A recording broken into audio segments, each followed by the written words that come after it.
Hoje, vamos mergulhar na história de Elias, um homem que falava pouco, mas dizia muito com o olhar. Sua vida era marcada pelo silêncio, pela fé e por uma calma que ninguém entendia. Ele morava em uma aldeia encantadora, cercada por colinas verdejantes e campos dourados, um lugar bonito. Mas como tantos outros, vulnerável às forças do tempo e da vida. Elias era o tipo de pessoa que passava despercebida. Rupas, simples, palavras escassas, hábitos solitários, mas havia nele algo diferente. Uma paz nos olhos, um andar sereno e uma fé que, embora silenciosa, era firme como rocha. Morava em uma casinha no limite da aldeia, bem perto da colina mais alta. Todos os dias, ao amanhecer, ele caminhava até o topo. Sentava-se por horas, não levava nada, não falava com ninguém, apenas observava. Alguns moradores o julgavam estranho. Outros diziam que ele se escondia do mundo. Mas a verdade é que Elias observava a vida com o coração e escutava o que ninguém mais era capaz de ouvir,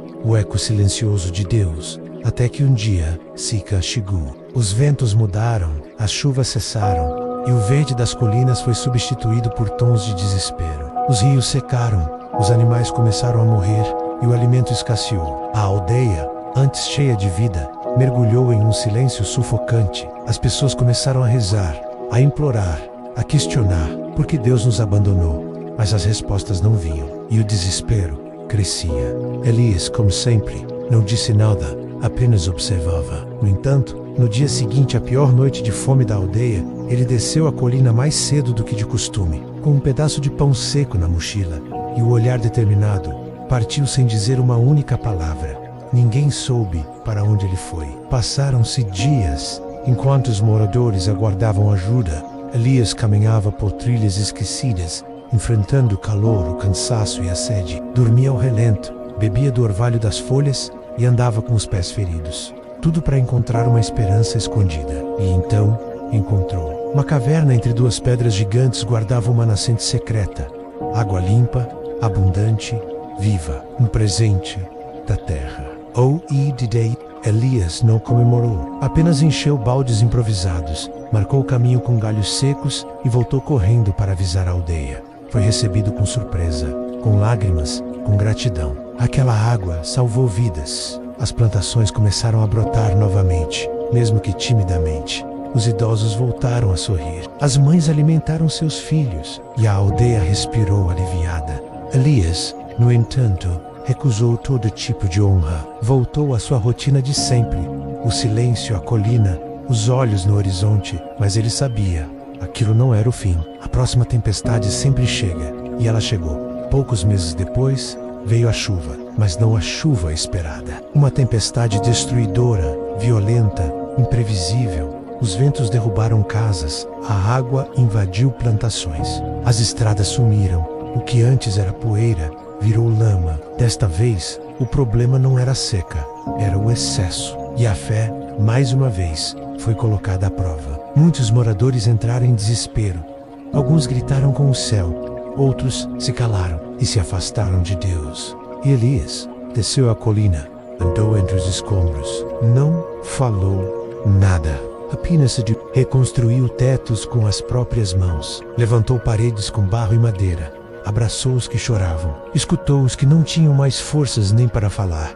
Não ofereceu respostas, mas ofereceu presença. E essa, muitas vezes, é a forma mais pura de amor. Um jovem da aldeia, revoltado com tudo que haviam passado, perguntou a Elias por que Deus ficou em silêncio de novo.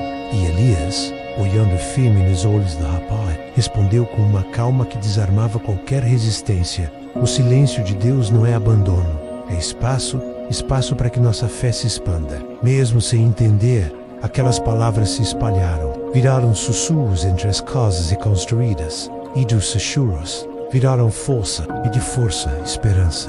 Com o tempo, a aldeia se reergueu, a natureza floresceu, e o coração das pessoas foi, pouco a pouco, encontrando paz. Mas a história de Elias não foi esquecida. Ele nunca buscou reconhecimento, nunca quis estátuas, nem homenagens, mas se tornou um símbolo, um lembrete de que os maiores heróis são os que atuam no silêncio, e que Deus, mesmo quando se cala, nunca abandona. Quantas vezes você já se sentiu assim, caminhando por uma seca interna, ou enfrentando tempestades que pareciam maiores do que sua fé, quantas vezes orou e não ouviu resposta? Quantas vezes pediu e o silêncio foi tudo o que recebeu? Elias nos ensina algo poderoso.